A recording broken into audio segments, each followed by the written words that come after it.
تو حضرت معاذ بن جبل رضی اللہ تعالیٰ عنہ کہتے ہیں کہ صبح کے خوبصورت لمحے اور حضور کی قربت اور سفر کی گھڑیاں، اور چل بھی رہا تھا میں آقا کریم علیہ السلام کے ساتھ ساتھ، تو موقع غنیمت جانا تو میں نے کہا کہ اے اللہ کے پیارے رسول صلی اللہ علیہ وآلہ وسلم، مجھے آپ کی قربت میسر آئی ہے تو اس موقع سے میں فائدہ حاصل کرتے ہوئے آپ سے سوال پوچھنا چاہتا ہوں، اور وہ یہ کہ مجھے کسی ایسے عمل کے بارے بتا دیجئے جو عمل مجھے جنت میں داخل کر دے اور جہنم سے دور کر دے۔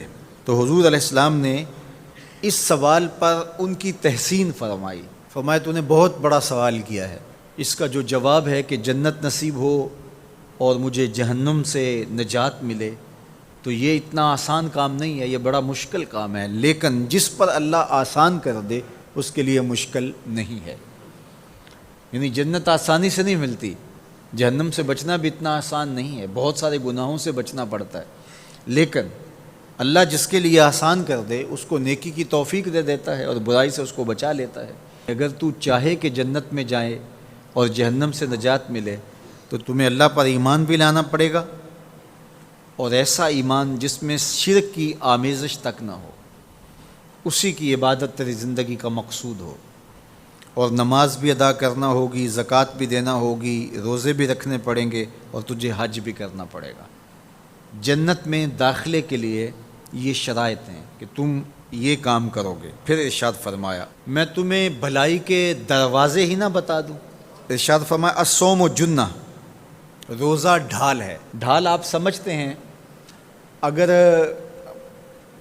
آپ لوگوں نے ڈھال نہیں دیکھی ہوئی تو آج کے زمانے کے اندر تو سب لوگوں نے جو ہے وہ ڈھال دیکھ لی ہے، چونکہ اس وقت ترکی نے اس طرح سے اپنے کلچر کو اور اپنی تہذیب کو جدید ذرائع ابلاغ کے ذریعے لوگوں تک پہنچایا ہے کہ اب 800-700 سالہ پرانی چیزیں بھی ہمارے سامنے آ گئی ہیں، ورنہ ہم یہ باتیں کیا کرتے تھے تو لوگ ان باتوں کو سمجھا نہیں کرتے تھے، چونکہ اس کا کوئی نمونہ اور شکل موجود نہیں تھی۔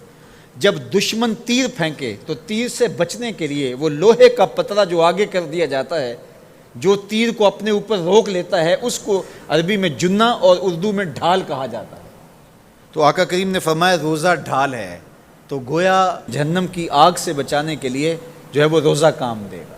والصدقۃ تطفئ الخطیۃ، یہ گناہوں کو مٹا ڈالتا ہے، جس طرح کہ آگ کو پانی بجھا ڈالتا ہے، تو اس طرح جب صدقہ دیا جاتا ہے تو جو گناہ ہوتے ہیں وہ ایسے مٹتے ہیں کہ لگتا ہے یہاں گناہ تھے ہی نہیں۔ آگے ارشاد فرمایا رات کے پیٹ میں نماز ادا کرنا، یعنی تہجد کی نماز ادا کرنا۔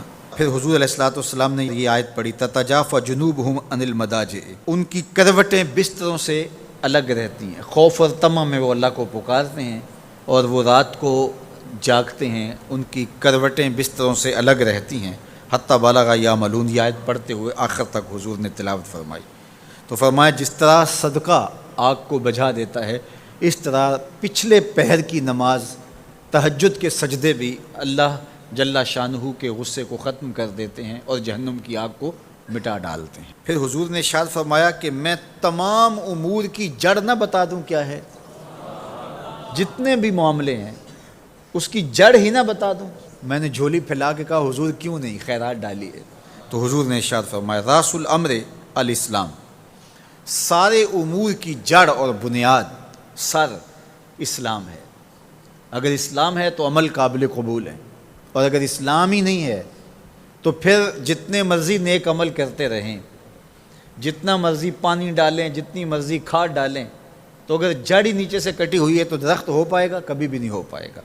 تو کہا جڑ اسلام ہے، اس لیے عقیدے کی صحت عمل کی قبولیت کی ضمانت ہے۔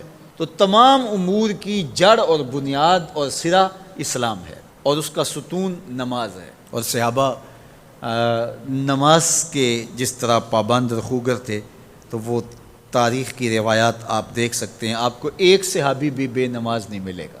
وَذِرْوَةُ صَنَامِهِ الجہاد، اور کوہان کی بلندی، چوٹی اسلام کی، وہ جہاد ہے۔ جہاد سے اسلام کو سر بلند کیا جا سکتا ہے۔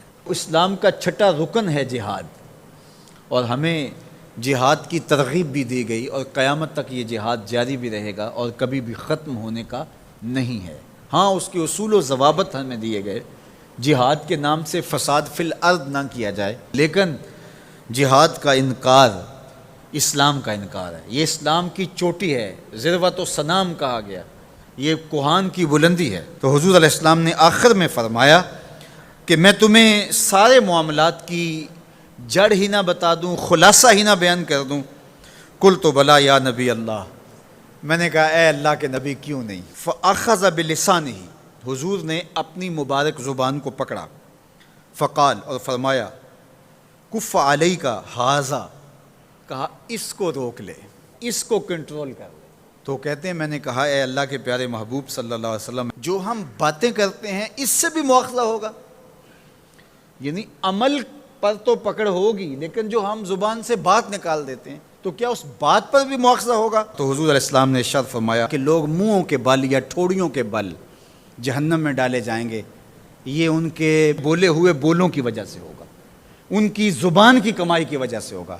تو اپنی زبان کی حفاظت کرو تو جنت کا داخلہ مل جائے گا۔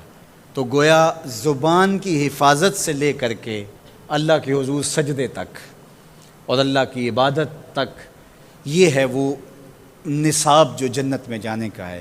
اللہ ہم سب کو 5 گانا باجماعت نماز کی توفیق دے، اللہ ہمیں توفیق حج کی نصیب کرے، اللہ ہمیں رمضان المبارک کے روزے رکھنے کی توفیقات سے مالا مال کرے، اللہ اپنی راہ میں جد و جہد اور جہاد کی توفیق سے مالا مال کرے، اور اللہ ہمیں ہماری زبان کی حفاظت کی توفیق دے تاکہ ہم خیر کی راہوں کے مسافر رہیں۔